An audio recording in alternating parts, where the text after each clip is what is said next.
lot of Marines who go up to, and then I just like in my mind was like, oh my God, I'm wearing the wrong thing completely. Oh my God. But she said, so there's a lot of Marines, and then I said, well, then I made muscle, and because I was in the best shape of my life at that point, and she said, "Oh my God, you're not an actor, so you're a bodybuilder?" I said, "No, I'm an actress, but I like going to the gym a lot." And so she said, "Okay, well, come back and dress appropriately this time."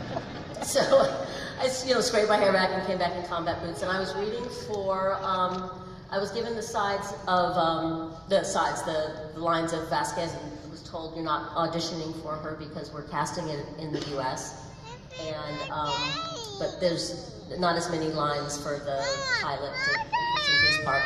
And but I came back and I read it as Vasquez because I didn't know how to read. How do you read something that's not the person?